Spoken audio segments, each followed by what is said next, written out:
So, tomorrow is the last day of 2014, which means in 2 days' time, it's the first day of 2015.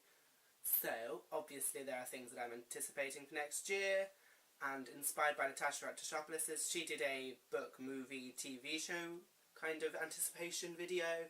I'm going to be doing the same, because most of the books that I want to talk about are either untitled and they haven't got covers on them. So, I'm kind of stuck on that one.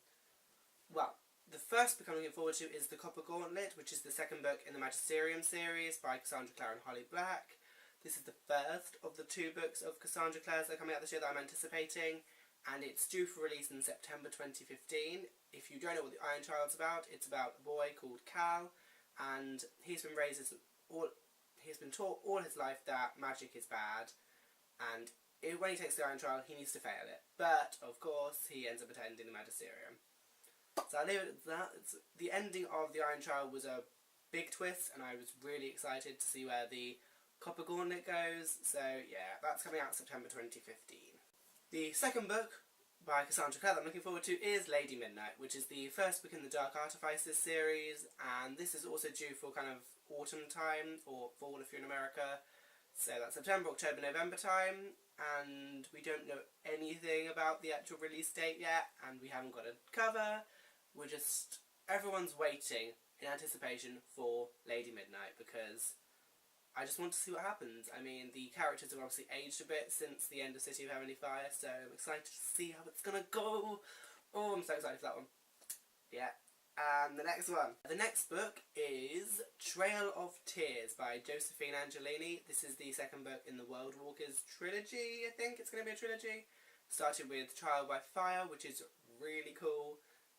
The premise of the series is that the main character is brought from our universe to a parallel universe with magic by her alternate universe self, and they need her from our universe to save their universe, basically, and it's just very exciting for the second one, and the ending of the first one kind of sets up the second book really nicely, and I'm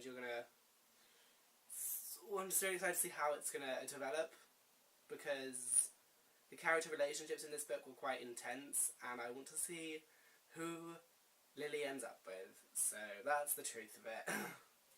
So yeah, that's that one.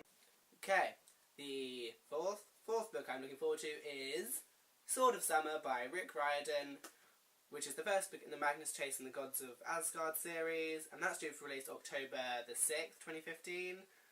So a lot of books are being released in autumn. Very exciting stuff. So, this is just kind of it's just going to be another series about mythology that Rick Riordan's writing, and the premise of the plot, I believe, is that Magnus finds out that his parent is a Norse god, and he has to go get the weapon, the Sword of Summer, to save the 9 realms. I think that's the premise. Don't hold me to that, though. This is Rick Riordan, so obviously it's like a must-buy book, because I have a Rick shelf. I have a whole shelf devoted to that man, so I'm very excited for his next one. And I say excited a lot, don't I?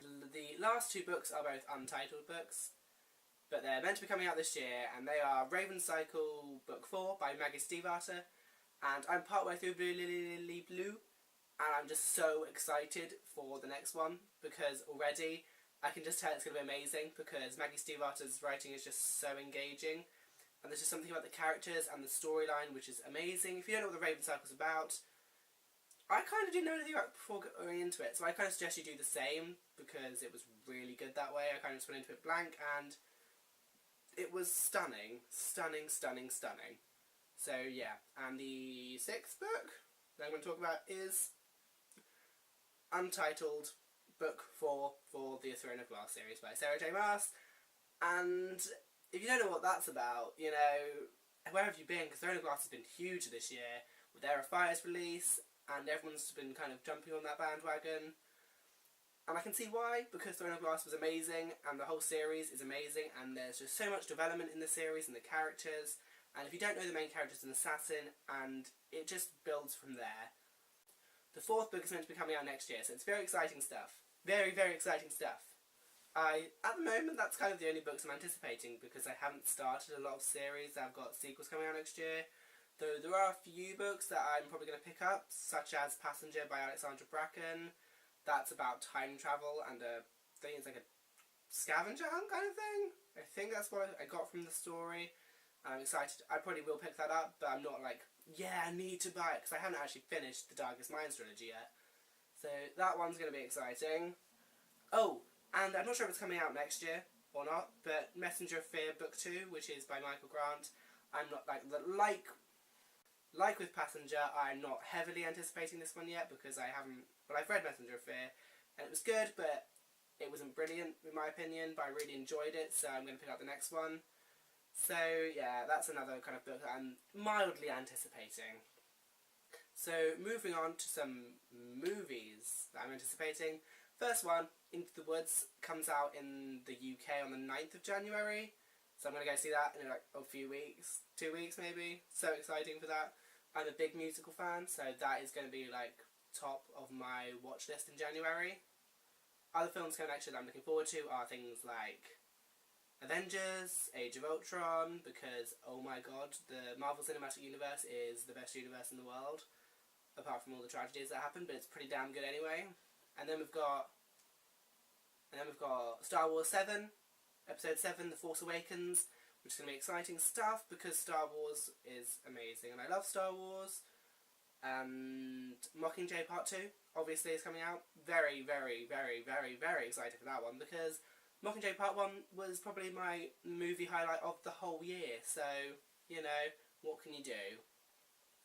Also, Insurgent, I probably am going to go and see Insurgent, though I'm not the biggest fan of Divergent, the first film, though it probably was better than some of the other films I watched this year, but I will go see Insurgent. I'm not thrilled with the trailer, but that's just a whole other discussion that's not going to be had. And Scorch Trials, I think, comes out later this year, but I'm probably not going to go see that. I'm not rushing to see Scorch Trials because I didn't like the Maze Runner film, unlike everyone else who thought it was really good, but I was really confused as to why they thought that, to be honest. So, yeah, controversial opinion, I know. Soz. A huge film that I've completely forgot about, Pitch Perfect 2. Let's just throw that out there. That's going to be amazing. If you don't know anything about Pitch Perfect, it's a cappella and they're singing and it's a musical and it's amazingly funny. And Elizabeth Banks is directing this one as well as being in it, so she's going to be great as a director, I think. She's just a funny person and I love Elizabeth Banks, so Pitch Perfect 2 is definitely up there. There are a few coming out that I'm mildly anticipating, e.g. Ant-Man, which is another Marvel Cinematic Universe film, and Fantastic Four, which is a remake of Fantastic Four, which they did in like 2005, 4, which I watched, really enjoyed that one, so I'm kind of interested to see how they do the remake. And it's got Jamie Bell in it, and after watching Billy Elliot recently, I'm really excited. So, Fantastic Four, that's one as well as mildly anticipated. And then we'll go on to TV shows. Literally, there's probably one TV show I'm anticipating at the moment, which is Once Upon a Time, Series 4B. Because, oh my god, the Queens of Darkness are going to stir Storybrooke into a frenzy. And I'm so excited. Cruella is just such a good character already. I'm loving her. And I want to see more Captain Swan. I want to see Henry grow up, because Henry is still a kid in my eyes. And he's growing up. And I want to see that happen. I want to see Belle become a badass, like, permanently. I want to see Rumpel die, but I don't think that's going to happen. Sorry, Rumbellshippers, but Rumpel needs to go. And yeah, that's one I'm really, really, really, really looking forward to. And a few like more mildly anticipated ones are Orange is the New Black Series 3, which will be coming out on Netflix in June. It's a bit of a guilty pleasure. If you don't watch Orange is the New Black, I suggest you make sure you're quite mature if you're going to watch it, because it is very crude. But it's very funny and I really enjoy it, so Orange is the New Black. And Atlantis Series 2 Part B, they've split this in half. Atlantis is a BBC drama, a bit like Sherlock, Doctor Who, Merlin. It's a Greek mythology series, but it's a very interesting take on it. I must say I'm not the biggest fan of the mythology they follow, but I do enjoy the series, and the series Part 1 ended on a bit of a cliffhanger, so I'm excited to see what they do next. Doctor Who Series 9 is going to come out in like September, I think. That's a long way off, and I must say I've been less than thrilled with like Series 8 of Doctor Who, so Series 9 is going to be a deciding factor for me whether I'm going to continue watching it, which will upset me a lot. So yeah, that's the thing. And then something that's not really got a release date yet. It's very uncertain what's going on, but the Mortal Instruments TV show, when they announced this, I was so excited. I'm still really excited, but I'm very tentative to say that it's going to be coming out in 2015 because I feel like they haven't got very far with the production yet, so I don't want to be like, oh my god, it's coming out this year, when it could end up coming out in like early 2016. So yeah, that's going to be very exciting stuff though when that comes out, because I love the Mortal Instruments and I want to see them in another medium. So I love when they do book to movie thing, book to movie, book to TV show, book to anything, because it allows you to kind of experience in a different medium, which I think is really important in enjoying a story. So yeah, that's what I'm looking forward to in 2015. I hope you've had a lovely Christmas, and I will see you soon.